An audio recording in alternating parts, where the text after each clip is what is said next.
Hi guys, ഇന്നെനിക്ക് 2 കാര്യങ്ങൾ കൊണ്ട് നല്ല സന്തോഷമുള്ള ഒരു ദിവസമായിരുന്നു. അതെന്താണെന്ന് നിങ്ങളുമായി ഷെയർ ചെയ്യുന്നതാണ് ഇന്നത്തെ എൻ്റെ ഷോർട്ട് വീഡിയോ. ആദ്യത്തെ സന്തോഷത്തിനുള്ള കാരണം, ബീൻസ് നട്ടതിന് ശേഷം കുറഞ്ഞ ദിവസങ്ങൾ കൊണ്ട് തന്നെ കുറേയൊന്നുമില്ലെങ്കിലും ഞങ്ങൾക്ക് ഒരു നേരത്തെ തോരനുള്ളത് വിളവെടുക്കാൻ കഴിഞ്ഞു. പലതരം ചീരകൾ വിളവെടുത്തെങ്കിലും വള്ളികളിൽ പടർന്നു കയറിയ ബീൻസ് പെട്ടെന്ന് തന്നെ കായ പിടിച്ചിരുന്നു. ഇവയോരോന്നും ഇറുത്തെടുത്ത് തോരൻ വെക്കുമ്പോഴുണ്ടാവുന്ന സന്തോഷം അത് ഞാൻ പറയാതെ തന്നെ നിങ്ങൾക്കറിയാമല്ലോ. പിന്നെ ഉണ്ടായ സന്തോഷം, ഒരുപാട് നാളായി അന്വേഷിച്ചു കൊണ്ടിരുന്ന കൊള്ളിക്കിഴങ്ങും അതുപോലെ നിത്യവഴുതനയുടെ വിത്തും കിട്ടിയതാണ്. ഞാൻ വളരെയധികം കിട്ടാൻ ആഗ്രഹിച്ചതായിരുന്നു ഇവ രണ്ടും.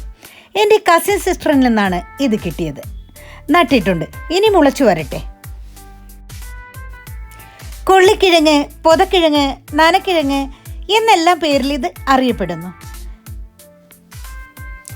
പഴയ 2 ബക്കറ്റുകളിലായി അടിയിൽ ചകിരിയും അതിനു മുകളിൽ 3/4 ഭാഗത്തോളം കരിയിലയും ബാക്കി മണ്ണ് നിറച്ചാണ് കിഴങ്ങ് നട്ടത്.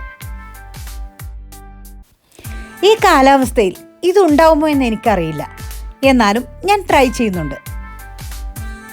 ഇതുപോലുള്ള വീഡിയോകൾ നിങ്ങൾക്ക് ഇഷ്ടപ്പെട്ടാൽ സബ്സ്ക്രൈബ് ചെയ്ത് ലൈക്ക് ചെയ്യാനും കമൻറ്റ് ചെയ്യാനും ഷെയർ ചെയ്യാനും മറക്കരുതേ.